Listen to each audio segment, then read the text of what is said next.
Nunca desista do seu casamento, nunca desista do seu marido, nunca desista da sua esposa, nunca desista dos seus filhos, porque não é somente um filho, não é somente um marido, uma esposa, mas é uma alma, A palavra do Senhor diz em Coríntios capítulo 3, 1 Coríntios capítulo 3, verso 16, não sabeis que sois santuário de Deus e que o Espírito habita em vós? Se alguma pessoa destruir o santuário de Deus, esse o destruirá, pois o santuário de Deus, que sois vós, é sagrado. Aqui está falando do corpo físico, da vida da pessoa, do caráter, das atitudes. Quando Jesus Cristo ele foi até o templo para orar, que ele viu que as pessoas estavam lá prostituindo o templo, fazendo comércio no templo, Jesus pegou um chicote e destruiu todas as mesas que estavam lá sendo comercializadas. Jesus falou: a casa do meu pai é casa de oração, não é casa de comércio, não é casa de prostituição. Prostituição é adulterar a palavra de Deus.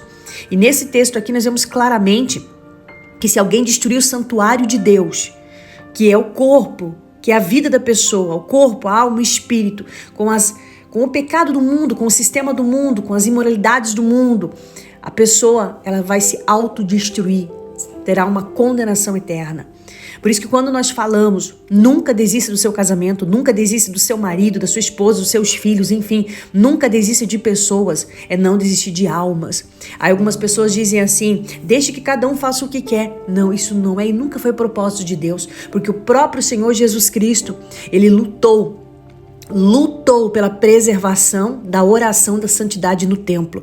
E hoje o templo não são mais paredes, não tem nada a ver igreja ser parede, ser um local físico, não. Hoje em dia o templo são pessoas, são vidas. E quando você luta pela restauração de uma vida, pela libertação de uma vida, você está alegrando o coração de Deus, porque você está dando continuidade ao trabalho de Jesus Cristo. Então lutar por uma pessoa, por um casamento, pelo marido, pela esposa, não estou falando de possessão, não estou falando de domínio, eu estou falando de santidade, eu estou falando de joelho no chão, de oração, de jejum, de clamor pela libertação desse templo que muitas vezes está sendo usado para o pecado, para a sua própria autodestruição. Então lutar por um casamento é lutar pela salvação da alma. Lutar por um casamento é cumprir o propósito de Deus. Amém? Então coloque essas palavras no seu coração. Lute pelo templo do Espírito Santo que está dentro da sua casa, que é o seu marido, sua esposa, seus filhos, para que haja salvação, para que haja libertação, para que haja manifestado o poder do Espírito Santo. Que o seu marido olhe para você e que ele veja Jesus Cristo.